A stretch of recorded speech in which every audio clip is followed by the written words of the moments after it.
you saw here as the calls come into 911.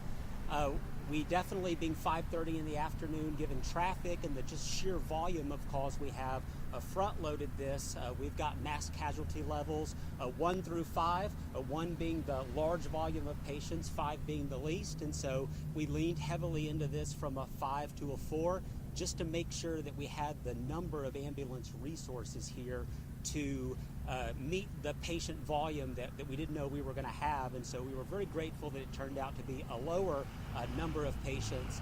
I would say that, you know, the Austin Police Department, the Austin Fire Department, and Austin Travis County EMS trained for this type of incident. However, being at a healthcare facility, we had medical providers on staff. And so it was a really interesting situation. We're very grateful. The medical staff definitely jumped in harm's way in a very austere and dynamic environment and came to meet the needs of those patients, and we're incredibly grateful. It certainly made the jobs of the 3 public safety agencies, you know, a lot easier when we got here to make sure that we got all of the critical patients triaged, and then we got the 2 of the most critical patients off the scene and right at about 30 minutes, which is not bad, just given the sheer number of chaos and people calling 911 and bystanders that we had on scene and had to sort that out. So we're incredibly grateful for the medical staff of how they stepped in and definitely helped us. It made our job so much easier. And then just to say that you saw that large ambulance response, we went ahead and utilized our ambus so that we could take 911 ambulances and put them available for the rest of the 911 system calls. And so the ambus is a local and state asset that Austin Travis County EMS has, so that we can just move large volumes of patients. And fortuitously, these patients, obviously, because we were leveling the ER, were going to the same facility, so it made a lot of sense to utilize that asset to move those patients. So point of clarification there, and we'll be around at the end for questions, and at that point I'll turn it over to you, sir. All right. Thank you, everybody, for being here. Dr. Peter DeYoung, I'm the Chief Medical Officer at St. David's North Austin. I have a brief statement I'm going to read from, and then I'll add some additional remarks. St. David's North Austin Medical Center is grateful for the swift efforts of our first responders, the safety of our patients and their families, as well as our employees. It remains our #1 priority. St. David's North Austin Medical Center has resumed operations and is open to EMS transports as of 7 a.m. this morning. While the hospital's north entrance remains closed, visitors and staff can use our other entrances, including through the Children's Hospital and the Women's Center. We are hopeful that our north entrance will be open later this afternoon. Patients who are arriving for surgery are being asked to enter through the hospital's west entrance. So that's the official statement, but wanted to just share with everyone, I just want to turn and thank all of you so much for what you have done, for your quick response, for partnering with our facility and saving lives. It was a chaotic environment, but you added order, and it made such a difference. So thank you for your partnership, each of you. I also want to thank the entire hospital team. When this happened, there was a loud noise. The facility knew something was going on, and people descended from all parts of the hospital to rally together and to jump into what was a very unknown and dangerous situation. We had 3 team members that, when the vehicle entered into the lobby, it was in drive and running, and they put their life in harm's way and stopped the car from running, and did their best to preserve life for the driver. And so I just can't think about superheroes. Those are superheroes for doing that. And so thank you to those team members specifically. Thank you to the doctors and nurses and techs and everyone at our facility that just did everything they can amidst so much chaos. We really felt, considering the tragic nature of what happened, there was so many blessings that did occur. Something that it might be seen in some of the videos was the water. The vehicle had direct impact to a very large aquarium that really, I believe, saved lives as it absorbed the impact. And so, thank you. I thank God for intervening there and giving us that protection. but there was just so many things. It's hard not to be emotional just talking about it. I did want to kind of reiterate that we are thankful that the patient transferred to Round Rock is in stable condition. The two pediatric patients were not able to give an update, as was mentioned, and there was another family member that went with them that was not officially seen here. And we did have a patient that was seen for injuries and later discharged. But those are kind of the key remarks I wanted to share with you all. Do you think Ms. Holloway had passed out?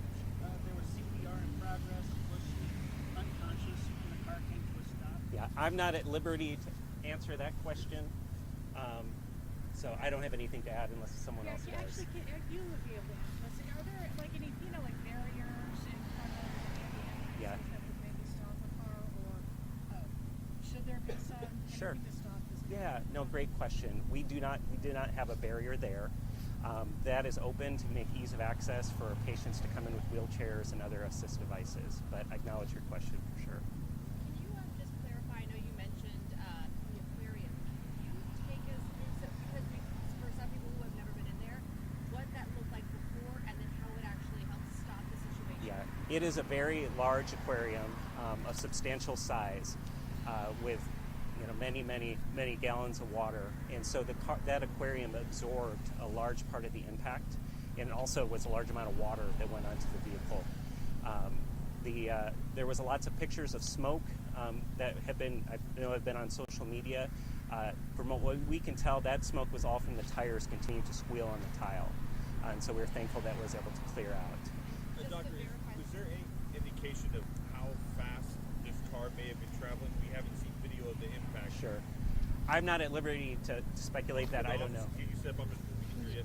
Yes. Was there any indication if this car was speeding? Was it somebody trying to get to the ER, or just mishap? Any kind of characterization? Okay, at this time, vehicular homicide is still investigating, so I do not have the answer to your question. You don't know the speed of the vehicle? No, I do not. Vehicular homicide is investigating. Is there any video that you guys are looking at of the actual impact? Vehicular homicide detectives are still investigating. They're looking at all video, talking to all witnesses, so I do not have an answer to that question. Carol, you mentioned that you ruled out medical. Can you speak up? I'm sorry, I can't hear you. You mentioned that you ruled out a medical Correct. issue. For those of us that are not doctors, what does that mean? And does that rule out any psychological issues? So this is the preliminary stages of the investigation, so I do not have the answer on whether or not it was a psychological event or a mental health event. At this time, based on preliminary investigations by the Vehicle Homicide Unit, it is not an intentional act, nor is it a medical act. How do you rule out it not being a medical act? That's a big question that we're all kind of thinking right now. You can check back in with the Public Information Office at Austin Police Department for those answers. They haven't told you that. No, I do not have that answer. Homicide detectives haven't told you. No, I do not. Were any staff members injured during the process? I know you said they jumped in to kind of save or help people. Maybe somebody else can answer that. We had 3 team members that were injured. I would consider them kind of minor injuries. I do want to speak to I am worried about our team. I think for an experienced team, but a young team, we have all experiences of team members and nurses, and I'm worried about them. We have we have chaplains and employee and counselors available to support them during this time. Do we know whether the ER is going to reopen? Great question. So over the course of the night, from about 11 p.m. to 7 a.m., we had over 30 people working in the emergency department, and it looks amazing. We have walled off the areas of damage to the registration area and part of the triage area, but we hope to open up the lobby for business shortly. We have been working through our ambulance bay for walk-in patients during this time. So they can still walk in like they Yeah, the ambulance bay is what's being used right now, but we expect later this afternoon to use the main entrance. So About this how long afternoon was we CPR ended. performed Yes. before it was called? Pardon? About how long who performed the CPR exactly? Yeah. Like how long? It was our physician team there. I don't have the answer to that question. Does she have a connection to the hospital or a recent patient? I'm not. I don't think I'm at liberty to say that. I'll check with our team if I can share more on that. When you say the physician Sure, absolutely. So we transferred out 4 patients that had injuries. One was a woman that went to Round Rock. A second was not truly a patient, but was a parent of 2 pediatric patients that went to a neighboring facility. I can only speak to the stable condition for the patient that's in our health system at St. David's Round Rock. Dr. Jim, was Bishop Holloway a former employee or current employee of the hospital? Not that I'm aware of. Were all the people that were injured, were they in the waiting room? Yes. This is one of those things I would consider providence in that the waiting room had been cleared out. It can be a very busy place, and that there are relatively few patients there at this time, and we're very thankful for that. But they were in the waiting room in the area around the aquarium. Were there any other patients in the waiting room as well? I believe so. I can't speak to how many. Does this accident make you want to, so forgive me if I'm asking again, but does it make you reconsider the bollards or kind of any measure, precautionary measures maybe outside? Those are things. Would be out of my chief medical officer hat that I'm sure the operations team has lots of expertise. I hear what you're saying though, and we will be discussing this. Thank you guys very much. I'm going to get these guys back to work. We appreciate everybody being here.